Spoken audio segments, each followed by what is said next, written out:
मैं आपसे इयोरा नेशन की ज़मीन से बात कर रहा हूँ। ये वो जगह है जहाँ खारे पानी और मीठे पानी का मिलन होता है। ये एक ऐसी ज़मीन है जहाँ कहानियाँ सैंडस्टोन में बसी हैं, हवा गम ट्रीज से फुसफुसाती है और ज्वार भाटा उन्हें आगे ले जाता है। ये इस ज़मीन की कहानी है, एक कहानी जो यहाँ के पहले लोगों को मान्यता देने से शुरू होनी चाहिए। मैं गैडिगल एल्डर्स, जो इस ज़मीन के पारंपरिक संरक्षक हैं, को अपना सम्मान देता हूँ। कंट्री से उनके जुड़ाव की कहानी जो हजारों साल पुरानी है, ये एक कहानी है जो आज भी जारी है। ये कहानी खुद लैंडस्केप में उकेरी गई है। ये वेदर्ड रॉक प्लेटफॉर्म्स पर नक्काशी में मौजूद है।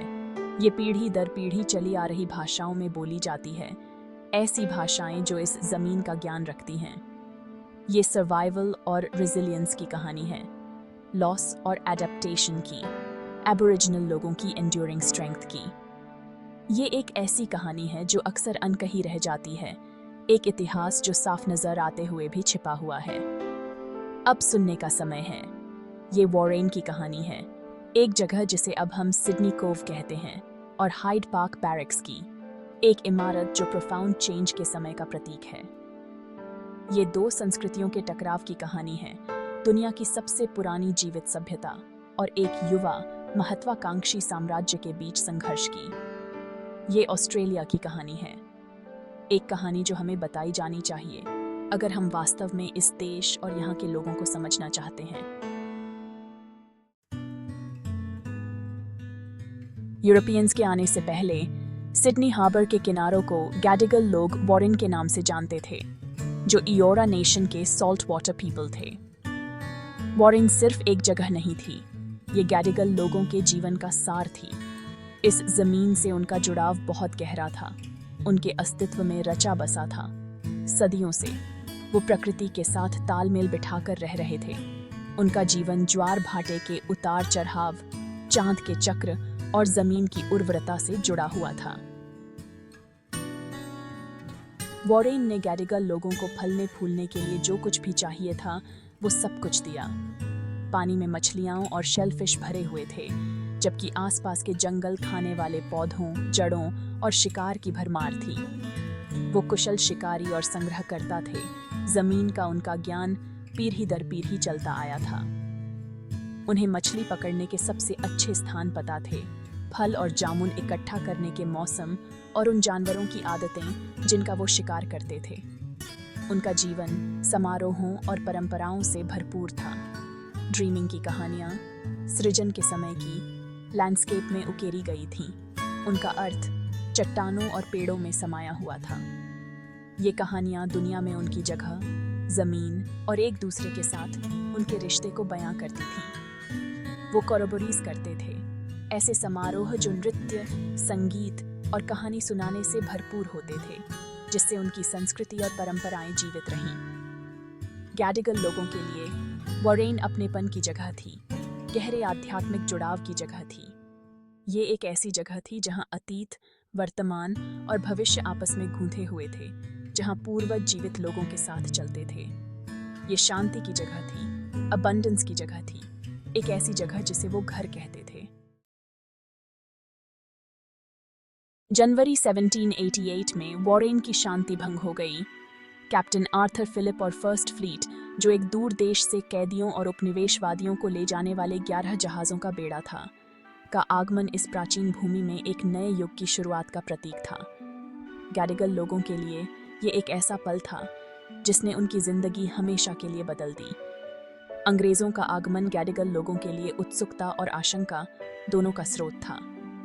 उन्होंने किनारे से देखा क्योंकि अपरिचित जहाज अपने विशाल मस्तूलों और फड़फड़ाते पालों के साथ बंदरगाह में प्रवेश कर गए। ये अजीबोगरीब नए लोग अपनी पीली त्वचा और अपरिचित भाषा के साथ अपने साथ ऐसी वस्तुएं लेकर आए थे जो गैडिगल लोगों ने पहले कभी नहीं देखी थीं। धातु के औजार, ऐसे हथियार जो गड़गड़ाहट और बिजली से दागते थे, और चमकीले रंगों के कपड़े। शुरुआती संपर्क अस्थायी था, जिसे जिज्ञासा और सावधानी के मिश्रण द्वारा चिह्नित किया गया था। अंग्रेज इस नई भूमि में पैर जमाने की कोशिश कर रहे थे, उन्होंने मित्रता स्थापित करने की कोशिश करते हुए मोतियों, ट्रिंकेट और धातु के औजारों के उपहार दिए। हालांकि गलतफहमियां और अविश्वास जल्दी ही पैदा हो गया। भूमि के स्वामित्व की ब्रिटिश अवधारणा गैडिगल लोगों के लिए पराया थी, जो खुद को भूमि के मालिक के बजाय संरक्षक के रूप में देखते थे। फर्स्ट फ्लीट के आगमन ने संस्कृतियों के टकराव की शुरुआत का संकेत दिया। जीवन के बिल्कुल अलग तरीकों का टकराव।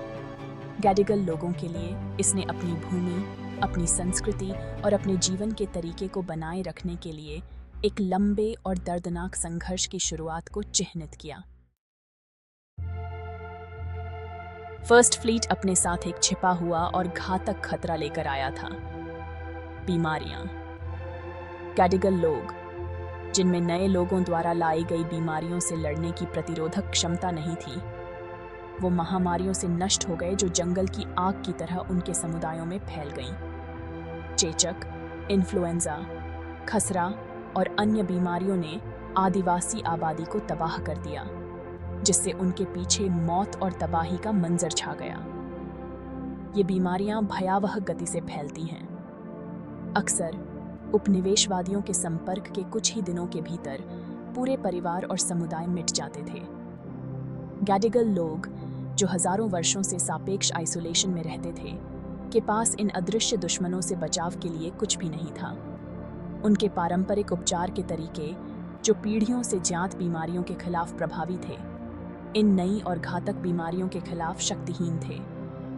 बीमारी का प्रभाव विनाशकारी था।